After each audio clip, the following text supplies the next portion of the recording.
Hello students. English grammar का एक important और इंटरेस्टिंग टॉपिक है कॉन्ट्रैक्शंस। उसके बारे में हम डिस्कस करने वाले हैं। कॉन्ट्रैक्शंस नॉर्मली इनफॉर्मल कन्वर्सेशंस में यूज़ किया जाता है और फॉर्मल लैंग्वेजेस में इसको अवॉइड किया जाता है। फॉर्मल जैसे कि हम किसी ऑफिशियल पर्सन के साथ बात कर रहे होंगे तो वहाँ पे इसको यूज़ नहीं किया जाता। लेकिन अगर हम किसी दोस्त के साथ, किसी रिलेटिव के साथ अगर हम बात कर रहे हैं तो हम उसमें यूज़ करते हैं कॉन्ट्रैक्शंस को। तो कॉन्ट्रैक्शन क्या होता है ये समझने के लिए हमें कुछ सेंटेंसेस समझने होंगे और उन सेंटेंसेस को समझने के बाद हमें कॉन्ट्रैक्शंस के बारे में ज़्यादा अच्छी आइडिया आ सकती है। तो जैसे कि व्हाट इज़ योर नेम, जो नॉर्मली हम किसी अपने किसी दोस्त को हम स्कूल में मिले जिसका नाम हमें मालूम नहीं है और उससे हमें अगर पहचान करनी है तो हम उसको पूछते हैं व्हाट इज़ योर नेम। तो व्हाट इज़ योर नेम ये लिखने का दो तरीके हो सकते हैं। व्हाट इज़ योर नेम, तो हमने कभी कभी देखा है कि व्हाट इज़ योर नेम की जगह पे हम कभी कभी बुक में पढ़ते हैं what's your name, what's your name. तो यहाँ पे हमें क्लियरली दिख रहा है कि व्हाट इज़, इसको बदल कर इन दोनों वर्ड्स को रिप्लेस करके एक ही वर्ड आया है व्हाट्स। तो यहाँ पे हम बोल सकते हैं कि ये जो व्हाट्स है ये क्या है, हमारा कॉन्ट्रैक्शन है। ये कॉन्ट्रैक्शन है किसका, व्हाट और इज का कॉन्ट्रैक्शन है। तो यहाँ पे दो वर्ड्स को एक ही वर्ड से रिप्लेस किया गया है और हमें और एक अच्छी सी बात यहाँ पे समझ में आ सकती है कि कुछ वर्ड्स को यहाँ पे कुछ लेटर्स को यहाँ पे ओमिट भी किया जाता है, मतलब निकाला जाता है। जैसे यहाँ पे ईज का आई नहीं आया है, आप देख सकते हो यहाँ पे ये आई जो है वो यहाँ पे आपको नहीं दिखेगा व्हाट्स में। तो दो वर्ड्स को हमें जोड़ना है और उनमें से कुछ लेटर्स को हमें गायब भी करना है, तो इसको बोलते हैं कॉन्ट्रैक्शन। ठीक है, तो जैसे व्हाट इज का कॉन्ट्रैक्शन क्या हो गया, व्हाट्स। ऐसे बहुत सारे कॉन्ट्रैक्शंस हमें देखने को मिल सकते हैं। अब दूसरा एक एग्जाम्पल हम लिखते हैं, जैसे कि आई एम टायर्ड। अब आई एम टायर्ड में हम आई एम जो है इसको हम क्या कर सकते हैं, कन्वर्ट कर सकते हैं कॉन्ट्रैक्शन के फॉर्म में। तो यहाँ पे आई एम को मैं क्या लिख सकता हूँ, आई एम। तो इससे क्या हुआ, आई और एम इन दोनों वर्ड को रिप्लेस करने वाला एक ही कॉन्ट्रैक्शन मुझे मिला, आई, उसके बाद एपोस्ट्रॉफी और उसके बाद एम। तो यहाँ पे ए लिखने की मुझे ज़रूरत नहीं है। ठीक है, तो यहाँ पे ए को हमने क्या कर लिया है, गायब कर लिया, मतलब हमने उसको ओमिट किया है।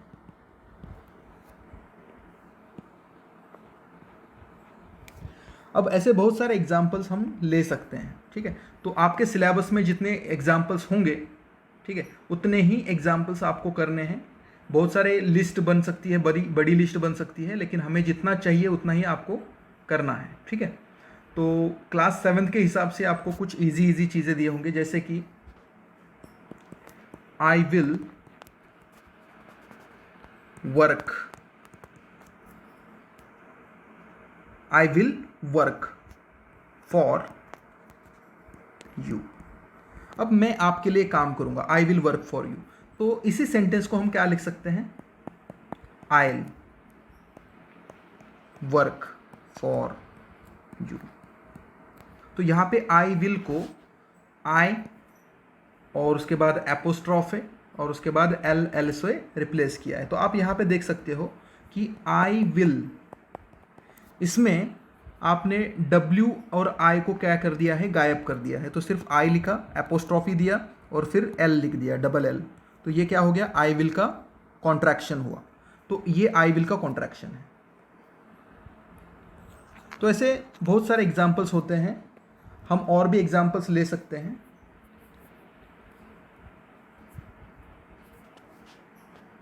He is winning, he is winning. अब यहां पे हम क्या बोल सकते हैं कि वो जीत रहा है, मतलब तो जिंकतोय। तो ही इज विनिंग को हम क्या लिख सकते हैं, he is.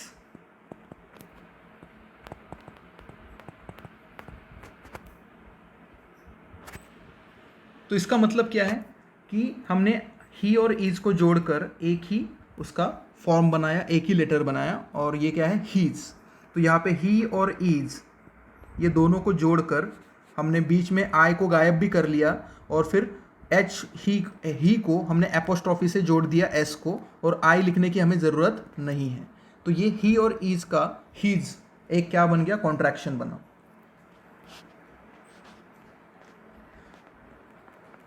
You are best captain. अगर आपको किसी टीम का कैप्टन जो है उसकी कैप्टनसी अच्छी लगी है तो आप बोल सकते हैं you are the best captain, you are the best captain. ठीक है, you are the best captain.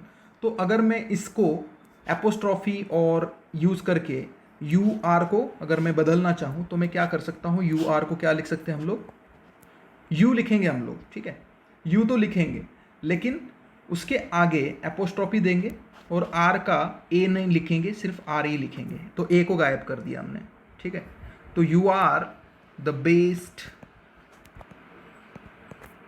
Captain.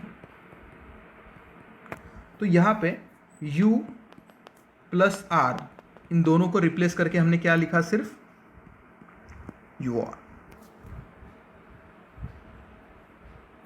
अब जैसे ही हमने ये लिखा है वैसे हम लोग और भी बहुत सारे लिख सकते हैं, जैसे आई डू नॉट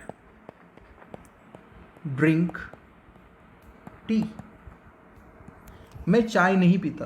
तो इसको मैं क्या लिख सकता हूँ, डू नॉट को मैं क्या कर सकता हूँ, कॉन्ट्रैक्ट कर सकता हूँ, मतलब छोटा कर सकता हूँ। I don't drink tea. तो डू नॉट जो है उसमें डू और नॉट ये दो वर्ड्स को रिप्लेस करके हमने एक ही कॉन्ट्रैक्शन उसका यूज किया जो कि क्या था, डोंट। तो हमने डोंट के अंदर जो एन ओ टी का नॉट का ओ जो था उसको हमने क्या कर दिया, गायब कर दिया, सिर्फ एन टी लिखा है। ठीक है, तो यहाँ पे आप देख सकते हो डू का डी ओ आ गया लेकिन नॉट का एन टी आ गया, बीच वाला ओ हमने नहीं लिखा है, तो डू नॉट का क्या बन गया, डोंट बना। वैसे ही आई डिड नॉट,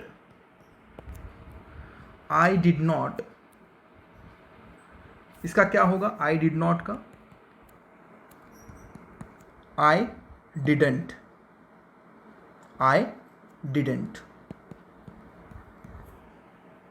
तो यहां पे डिड नॉट को हम क्या कर सकते हैं, रिप्लेस कर सकते हैं। डिड नॉट को हमने रिप्लेस किया किससे, डिड लिखा हमने लेकिन नॉट का ओ जो है उसको गायब करके सिर्फ लिखा एन और एपोस्ट्रॉफी। तो यहाँ पे एपोस्ट्रॉफी इंपॉर्टेंट है, यहाँ पे एपोस्ट्रॉफी इंपॉर्टेंट है, हर बार हमें देखने को मिलेगा ये वाला पंक्चुएशन मार्क। तो आप देख सकते हो यहाँ पे भी, ठीक है, ये जो पंक्चुएशन मार्क है उसको एपोस्ट्रॉफी बोला जाता है। तो यहाँ पे हमने बहुत सारी चीज़ें बहुत सारे सेंटेंसेस के द्वारा इसको समझा है। अब और कौन सी हो सकती है, बहुत सारी हो सकती है, जैसे कि who is your best friend, who is your best friend. तो हु इज़, ये जो हु और इज़ है उनको हम क्या कर सकते हैं, हु एपोस्ट्रॉफे एस, तो यहाँ पे आई गायब हो गया। ठीक है, उसके बाद who will pay my bill. ठीक है, मेरा बिल कौन भरेगा, मेरा बिल कौन पे करेगा।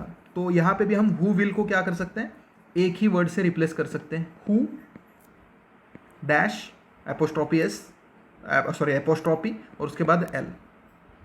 तो यहाँ पे क्या हो जाएगा, हुल पे माई बिल।